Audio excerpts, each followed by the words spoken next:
मैं अभिलाई प्रभु।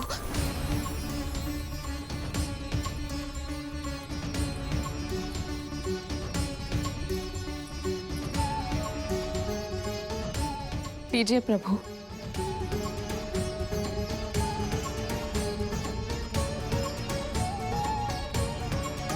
न जाने ये भीषण भूल कैसे हो गई, हमें क्षमा कर दीजिए। ममता के आवेग में हुई भूल भूल नहीं कहलाती। मैं तो वैसे ही प्रेम का भूखा हूं, जिस प्रेम और अधिकार से आपने और आपके पुत्र ने अपने मन की बातें मुझसे कही हैं। मेरा मन तो उसी से भर आया। देवी कद्रू, आप दोनों का व्रत सफल हुआ। अब आपको इसका फल मिलेगा। आपकी इच्छा अवश्य पूरी होगी। उठिए, आंखें खोलिए कद्रूनंदन, आंखें खोलिए कद्रूनंदन, आंखें खोलिए कद्रूनंदन, आंखें खोलिए कद्रूनंदन।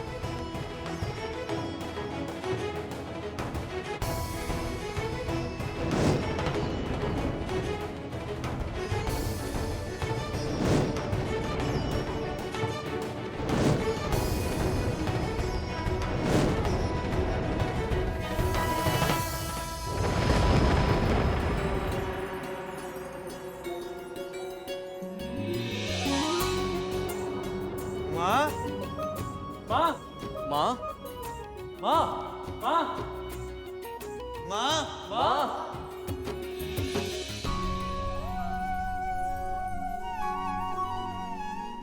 मेरे पुत्र,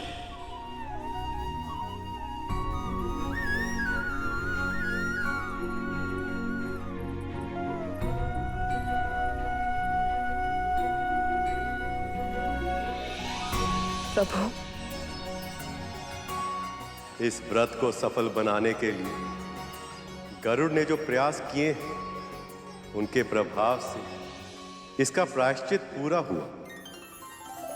वैसे भी सभी नाग जीवित हैं, इससे जीव हत्या ना होने के कारण देवी कद्रू का श्राप भी फलीभूत नहीं होगा।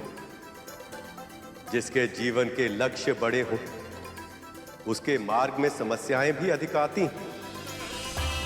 तैयार हो जाओ गरुड़, अब तुम्हारे मार्ग में शीघ्र ही अनेक बाधा विघ्न आएंगे, अनेक परीक्षाएं होंगी, पर स्मरण रहे, स्वर्ण अग्नि में तपकर ही कुंदन बनता है।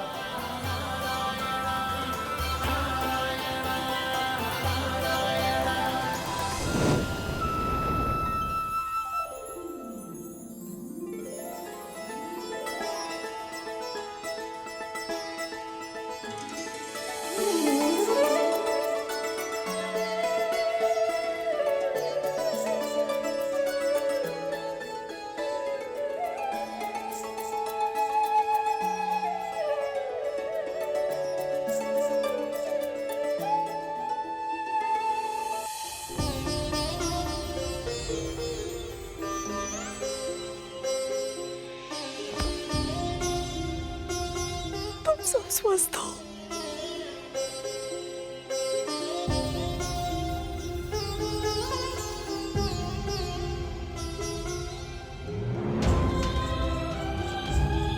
आज के बाद कोई भी आपदा या विपदा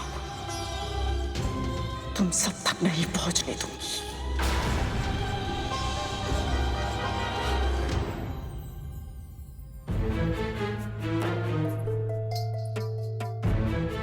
दीर्घायु।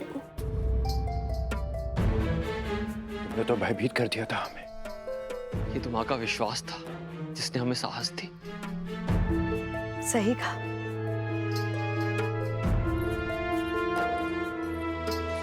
कद्रू, जितना कठिन तुम्हारा व्रत था उतनी ही निष्ठा से निभाया तुमने। ये तुम्हारा ही व्रत का फल है जो तुम अपने पुत्र को यम के फंदे से बचा कर ले आए। ये चमत्कार केवल तुम ही कर सकती थी कद्रू। यम के फंदे से? दीदी माँ, ये आप क्या कह रही हैं?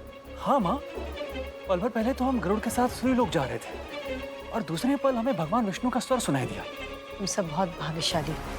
जो तुम्हें कद्रू जैसी माँ मिली है।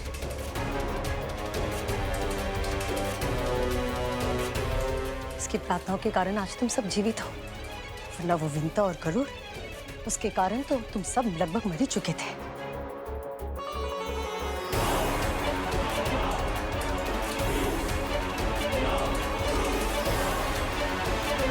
मुझसे छुपाकर तुम सब उस गरुड़ के साथ चले गए थे। सूर्य लोक के स्थान पर मृत्यु लोक पहुंच गए थे तुम सब।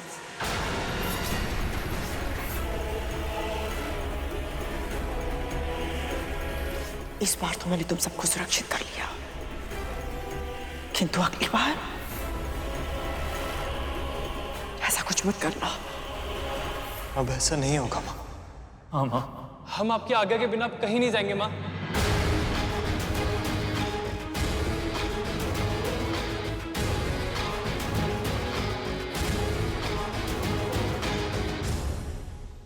ये तो अनुचित है प्रभु। कद्रू माँ भी जानती है कि विंता माल गरुड़ के बिना नाग भाइयों का जीवित रहना असंभव था, फिर भी उनके स्वभाव में कृतज्ञता है, कृतज्ञता नहीं। ऐसा आभास होता है जैसे विंता माल गरुड़ की अच्छाइयों को पूरी तरह नकार दिया है इन्होंने। और दूसरी ओर विंता माल गरुड़ भी विचित्र है। जीवित पुत्री का व्रत को सफल बनाने के लिए कितना कुछ किया है उन्होंने, और ये दोनों उसका श्रेय भी नहीं ले रहे। जानते हो ऐसा क्यों है शेष? क्योंकि कद्रू के मन में अभिमान और स्वार्थ के भाव प्रबल है, जबकि विंता और गरुड़ के मन में भक्ति और परोपकार के भावों की प्रधानता है। जब कोई पाप करता है तो उसे लगता है कि उसे कोई नहीं देख रहा, पर मैं देख रहा होता हूं। इसी तरह पुण्य करते समय भी जब कोई ये सोचे कि कोई उसे देख रहा है या नहीं, तब भी मैं उसे देख रहा होता हूं। विश्वास करो शेष, अपने अपने कर्मों का फल हम सबको भोगना पड़ता है। प्रभु, आपने गरुड़ से कहा था कि उसके जीवन के लक्ष्य बड़े, इसीलिए उसके सामने समस्याएं भी बड़ी आएंगी, किंतु आप किस लक्ष्य की ओर संकेत कर रहे थे? जब से असुरों को गुरु शुक्राचार्य के माध्यम से संजीवनी विद्या प्राप्त हुई है, तब से वह निर्भय हो गए। आपकी महाकठिन तपस्या से मैं प्रसन्न हुआ ऋषि भार्गव। केवल एक ही वरदान चाहिए मुझे, वृत्त संजीवनी विद्या। स्वर्ग प्राप्त कर लेने के बाद भी उन्होंने देवताओं को सताना, उनका शोषण करना नहीं छोड़ा। देवता भी उनके भय से छुपने पर विवश हो गए।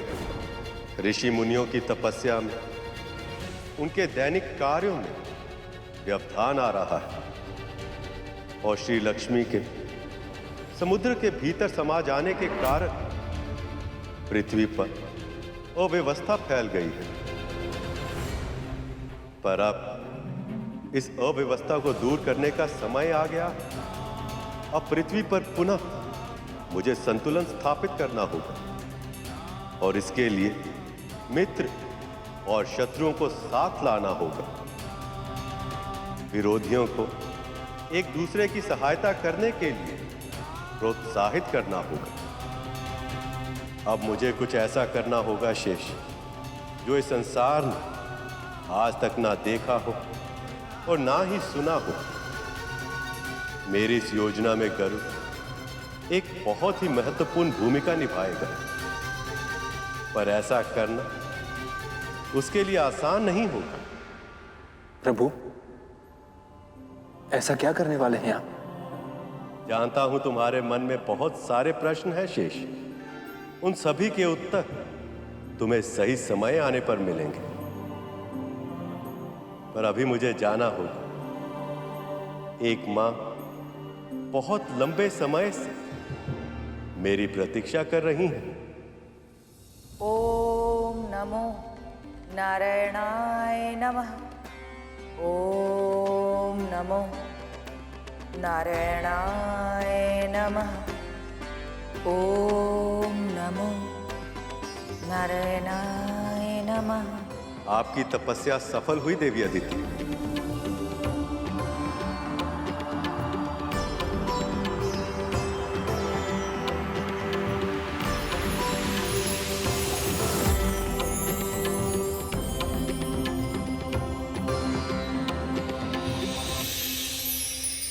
देवी अदिति, देवी अदिति, देवी अदिति, देवी अदिति।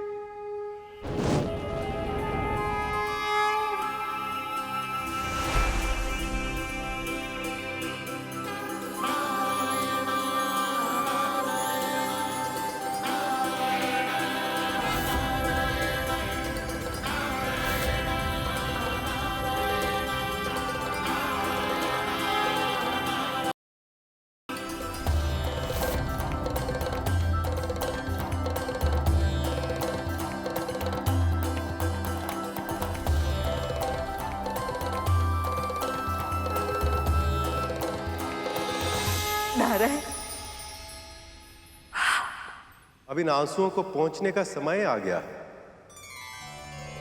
आपने ये भीषण तपस्या अपने पुत्रों की प्राण रक्षा के लिए, उन्हें सामर्थ्यवान बनाने के लिए और उनका खोया हुआ सम्मान उन्हें लौटाने के लिए की। पर यह तब तक संभव नहीं जब तक देवी लक्ष्मी वापस लौट नहीं आती।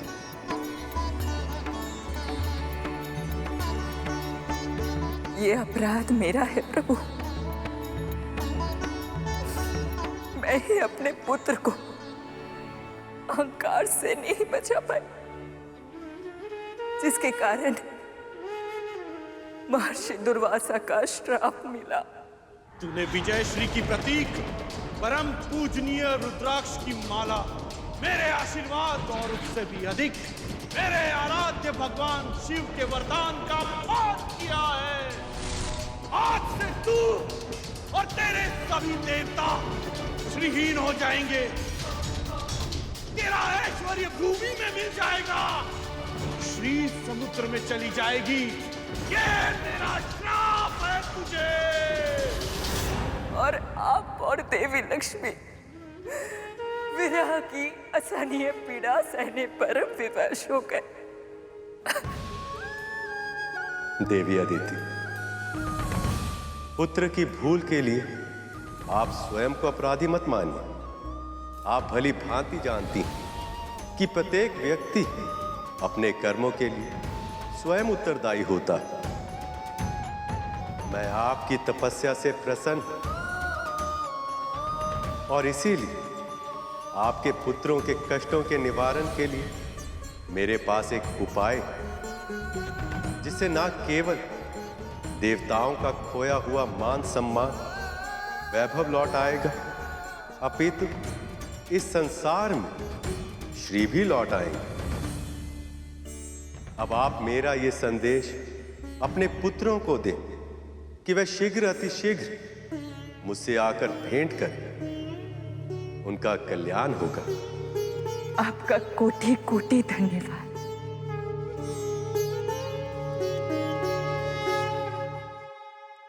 आपके मन में कोई और दुविधा भी है? निसंकोच कहिए देवी।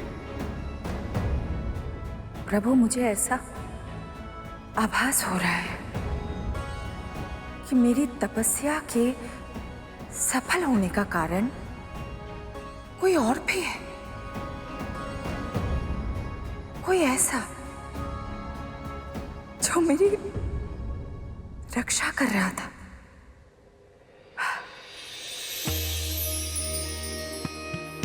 वो देखिए प्रभु। कोई बताए या ना बताए, किंतु मां का हृदय जान ही जाता है। वो परोपकारी कोई और नहीं, आपकी बहन विंता का छोटा पुत्र गरुड़ था।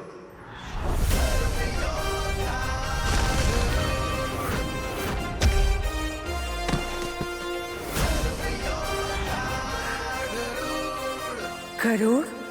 उसने अपने हित का विचार किए बिना असुरों के आक्रमण से आपकी रक्षा की।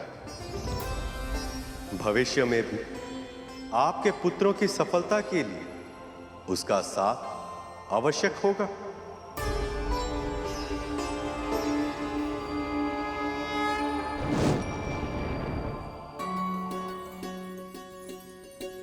गरुड़ ने मेरे लिए इतना बड़ा परोपकार किया है और भविष्य में भी मेरे पुत्र की सफलता के लिए बड़ी भूमिका निभाएगा। मुझे शीघ्र ही उससे मिलना चाहिए।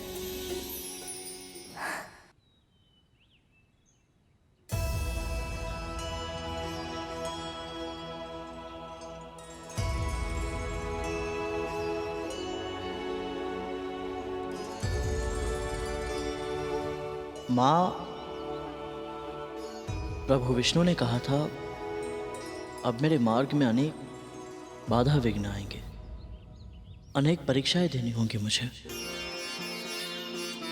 इसका अर्थ क्या हो सकता है माँ? प्रभु विष्णु की लीला तो वो ही जाने। मैं तो बस इतना जानती हूँ, उन्होंने ये भी कहा था कि स्वर्ण अग्नि में तपकर कुंदन बनता है। ये तेरे लिए संकेत है गरुड़, तुझे भी कठिनाइयों की अग्नि में तपकर कुंदन बनना है।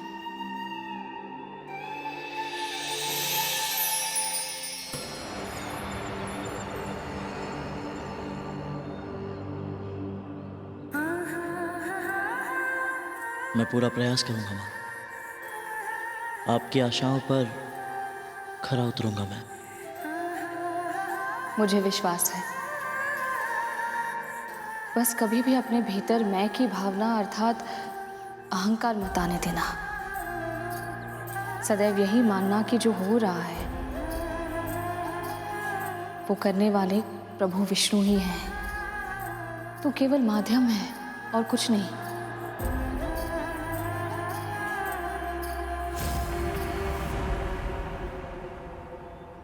विंता, कहाँ मर गई तू? तू और तेरा पुत्र, तुम दोनों मेरे पुत्रों का भूखा मारोगे क्या? भोजन की व्यवस्था करो। अब पता चलेगा गरुड़ और विंता को अपना असली स्थान। एक दास चाहे कुछ भी करे, वो दास ही रहता है।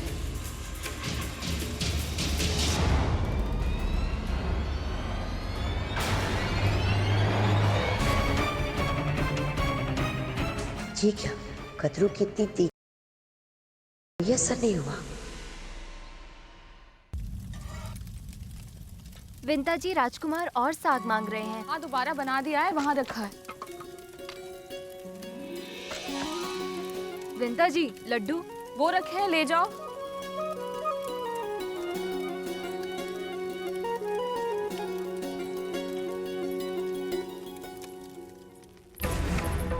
छोटा सा कार्य करने में इतना समय।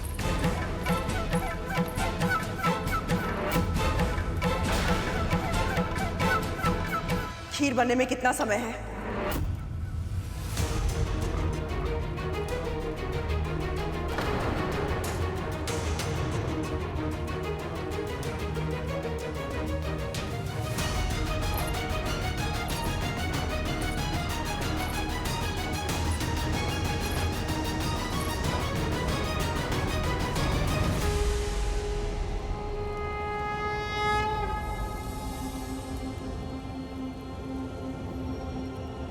बस तुम्हारी खीर की प्रतीक्षा है विंता।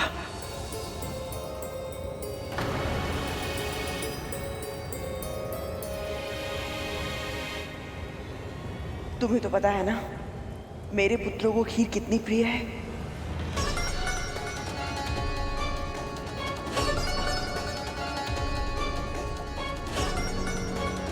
कदरू का तो स्वर ही बदल गया। ऐसा क्या हो गया पल भर में?